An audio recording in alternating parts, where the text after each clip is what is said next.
Good morning children and welcome back to the class of ray optics. Today let us study about refraction. You have seen that when a pencil is dipped in a glass of water or a beaker of water, it appears bent. So this is the straight pencil. When it is put in water, it appears bent. This is because of refraction. When light travels from one medium, here in the case it is air and water, from one transparent medium to another transparent medium, it bends. This phenomena of bending of light when it travels from one transparent medium to another transparent medium is called refraction. Now let us study about the laws of refraction. Before that, you have already studied that when a light ray travels from a rarer medium to a denser medium, it bends towards the normal. And if light ray is traveling in the opposite direction like this, from a denser medium to a rarer medium, it bends away from the normal.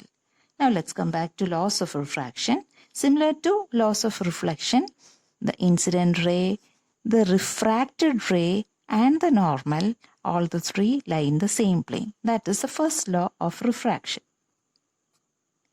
The second law states that the ratio of the sine of the angle of incidence to the sine of the angle of refraction is a constant, and that constant is called the refractive index. Now, the second law of refraction is also called the Snell's law. So Snell's law is a mathematical expression of the second law. So mathematically, Snell's law is represented like this.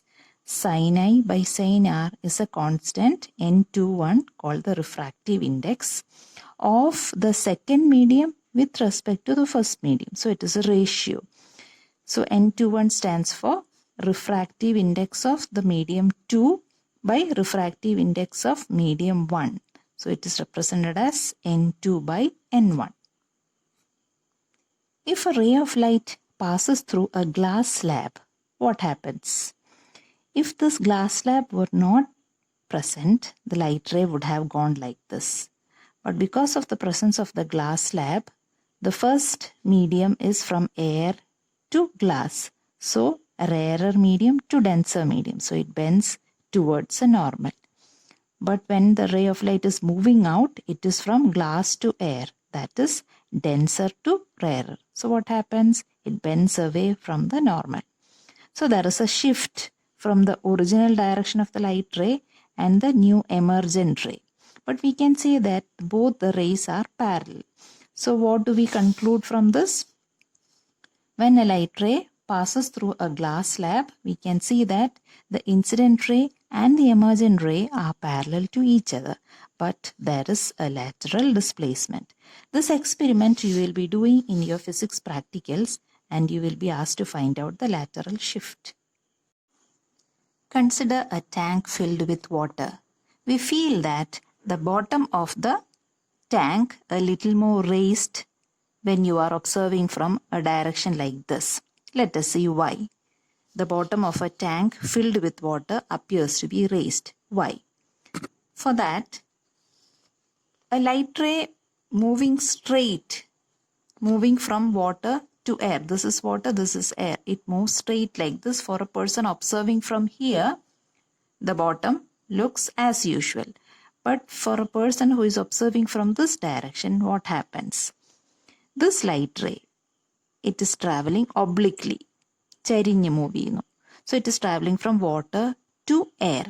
So what happens? It is traveling from a denser medium to a rarer medium. So the light ray bends away from the normal. When a light ray travels from denser water to a rarer medium air, it bends away from the normal.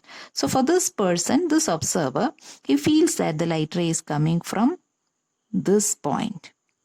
Okay, and he feels that this is the depth of the tank.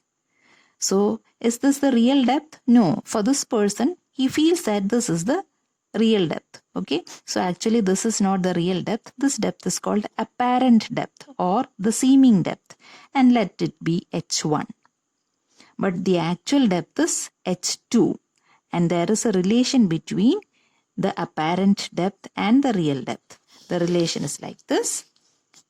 apparent depth h1 is equal to real depth h2 by the refractive index of the medium. And here the medium is water. Another effect of refraction is advanced sunrise and delayed sunset due to atmospheric refraction. Let us see how it is happening. Just imagine this is our Earth. This is the atmosphere around the Earth, different layers of atmosphere, troposphere, stratosphere, etc. And this is the outer space, that is vacuum. So for an observer who is standing here, even though the sun is here, it appears to come from here. Why? The light ray coming from the sun rays, when it moves from vacuum to the atmosphere, it is moving from a rarer medium to a denser medium. Vacuum is a rarer medium. Atmosphere is denser compared to vacuum. So what happens? Rarer to denser. It bends, the light ray bends towards the normal. Actually, this is not a one-step process. It happens in the different layers of atmosphere. Slowly the light ray bends. And for an observer standing here, he feels that the sun rays are coming from this point. Okay. So actually the sun is here. For the observer, he feels that the sun is here. So he feels that at sunrise, even though sun is below, he feels that there is an advanced sunrise. And during sunset, even though the sun is set, he feels that the sun is above the horizon. So it happens both during sunrise or sunset. When the sun is set also, he feels that the sun is over there. So delayed sunset. When the sun is rising itself, the person feels that the sun is already risen. So advanced sunrise and delayed sunset. This is due to refraction. Refer the figure 9.11 in your textbook. In the topic of refraction, total internal reflection is a very important topic. Consider a ray of light traveling from water to air. We know water is a denser medium and air is the rarer medium. If it is going straight, there is no bending. But if it is going in an oblique manner, it bends. Since it's moving from denser to rarer, what happens? It bends away from the normal. This is the angle of incidence. This is the angle of refraction. Now, if the angle of incidence is increased, what happens to the angle of refraction? Let us see the second setup. Here, the angle of incidence is more than this angle of incidence. What happened to the angle of refraction? It is more than the first one. Okay. So, this is the first case. The ray of light is traveling straight itself. Second case, the ray of light is bending away from the normal.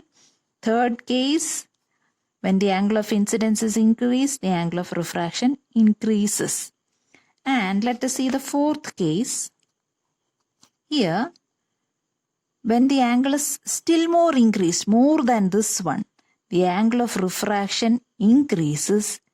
And if you observe this carefully, you can see that the refracted ray is passing through the interface of these two media. That is the line of separation of water and air. Okay. So this particular angle of incidence is called critical angle. So what is critical angle? It is represented by the letter IC. So critical angle IC. Critical angle is represented by the letter IC. It is the angle of incidence corresponding to the angle of refraction 90 degree. What is the angle of refraction here? 90 degree. So when the angle of incidence is keeping on, we are increasing the angle of incidence, the angle of refraction goes on increasing, and at a particular angle of incidence, what happens? The angle of refraction becomes 90 degree, and that particular angle of incidence is called critical angle. If the angle of incidence is still more increased and if it becomes more than the critical angle, what happens? At the critical angle, the refracted ray goes like this. If the angle of incidence is more than critical angle, the incident ray gets refracted. We call this reflection, gets reflected back to the same medium. Here, the light ray was traveling from water to air, denser to a rarer medium. And what happened? It bends away from the normal. And if the angle of incidence is gone increasing, and if it's increased beyond the critical angle, we can say that the light ray gets reflected back to the first medium itself. This phenomena is called total internal reflection, or in short, we call it TIR. Total internal reflection, which is a very important topic of refraction. So what is total internal reflection? When light ray is traveling from a denser medium to a rarer medium, and if the angle of incidence is more than the critical angle, the light ray gets reflected back to the denser medium itself. This phenomena is called total internal reflection. So what are the conditions for total internal reflection to take place? There are two conditions. First one, the light ray should travel from a denser medium to a rarer medium. That is the first condition. So total internal reflection TIR happens only if light is traveling from denser to rarer medium. And the second condition is that the angle of incidence should be more than the critical angle. So total internal reflection takes place only when light travels from denser to rarer medium, and the angle of incidence, this should be more than the critical angle. Now we have already studied that critical angle is the angle of incidence corresponding to the angle of refraction 90 degree. Please refer figure 9.12 in your textbook. Let us apply Snell's law in this case. We have studied that Snell's law states that sin I by sin r equals n21, where n21 is the ratio of refractive index of second medium with respect to the first medium. Let us apply Snell's law in this case. Which is the first medium? Water is the first medium. N1, refractive index of water. Which is the second medium? Air. And let its refractive index be N2. So if a ray of light is moving from water to air, denser to rarer medium, and if the angle of incidence is equal to critical angle, we represent it by IC.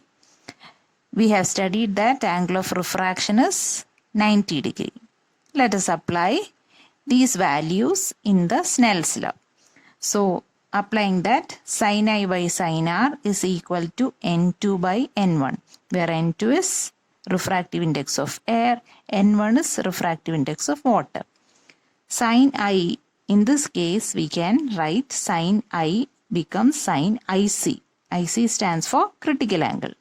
And what about sin R? R is angle of refraction. What is the angle of refraction? 90 degree. So sin 90 degree is equal to N2, refractive index of air. Remember, refractive index of air is 1. The value of refractive index of air is 1. And refractive index of water, that I have represented as N water. How much is sin 90? The value of sin 90 is 1. We know that value of sin 90 is 1. So applying that in this equation, sin IC by 1 is equal to 1 by refractive index of the medium. So from this relation, we can find out that refractive index of a given medium N is equal to 1 by sin IC. So this is the relation between critical angle and refractive index of the denser medium. I want you to refer the table given in your textbook, table 9.1. Table 9.1, in which the refractive index of different medium and the corresponding critical angle is given. And in that table you will find that diamond has got the least critical angle. Please go through the table also.